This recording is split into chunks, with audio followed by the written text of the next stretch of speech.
orang tuh cuma pengen didengerin, bukan dinasehatin. Tahan dorongan untuk langsung ngasih pendapat atau solusi, kecuali diminta. Podcast Logika Rasa, cerita yang bercerita. Ketika semua orang mau didengarkan, terus siapa yang mau mendengarkan? Itu tuh paradoks yang menurut gue menarik banget.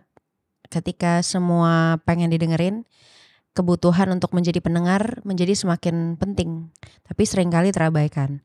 Dalam situasi seperti ini, cuma mereka yang punya kesadaran untuk menunda ego, mengembangkan empati dan memberikan ruang untuk orang lain yang bisa jadi pendengar yang sebenarnya.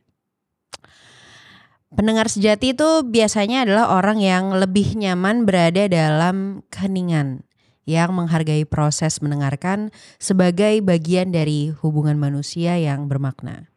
Mereka yang punya kemampuan untuk menahan diri dari dorongan untuk segera merespon atau mengalihkan pembicaraan kepada diri sendiri, itu adalah mereka yang menyadari bahwa dengan menjadi pendengar, mereka sebenarnya memberikan sesuatu yang sangat bernilai, yaitu pengakuan dan pemahaman.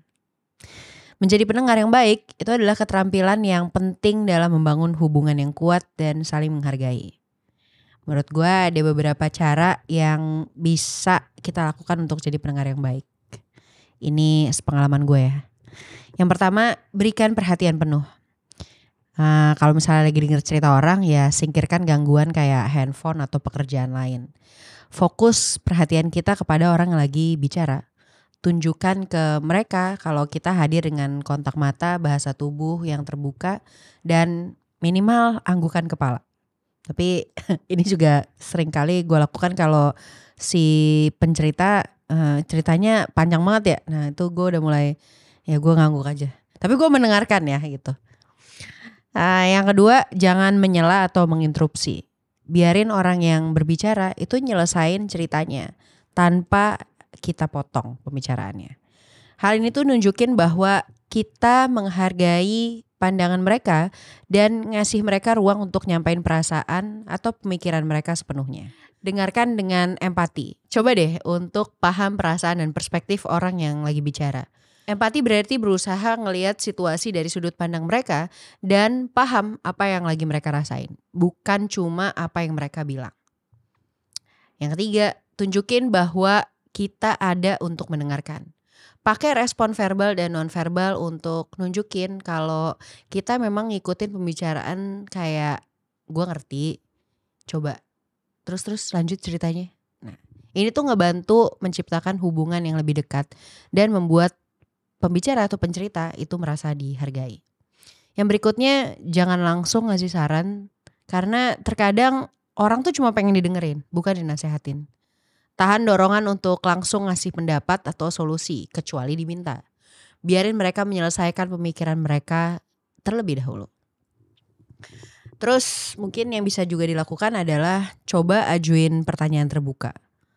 Buat nunjukin minat dalam memperdalam pemahaman, ajuin pertanyaan yang mendorong pembicara untuk menjelaskan lebih lanjut. Kayak gimana perasaan lo tentang itu? Apa yang bikin lo mikir kayak gitu? Terus coba ulangin dan ringkas lagi poin-poin penting dari yang dikatakan orang yang cerita untuk nunjukin bahwa kita benar-benar paham. Misalnya kayak, jadi yang lo maksud tuh gini ya. Gua dengar kalau lo bilang kayak gini. Nah, sama hindarin penilaian atau kritik. Berusaha jadi pendengar yang baik berarti mendengarkan tanpa menghakimi atau memberikan kritik. Tugas kita itu adalah paham, bukan ngevaluasi atau ngasih penilaian. Kita bisa jadi pendengar yang baik itu gak cuma dengan cara-cara itu sih. Tapi yang paling penting adalah kita juga bisa menciptakan hubungan yang lebih kuat dan lebih berarti dengan orang-orang di sekitar kita. Jadi dalam dunia di mana semua orang pengen didengerin, pendengar yang berempati jadi sangat langka dan berharga. Orang-orang itu adalah jembatan yang nyatuin, yang bikin dialog tetap hidup dan yang memastikan bahwa suara-suara yang gak terdengar bisa juga dimengerti. Sampai bertemu di podcast Logika Rasa berikutnya.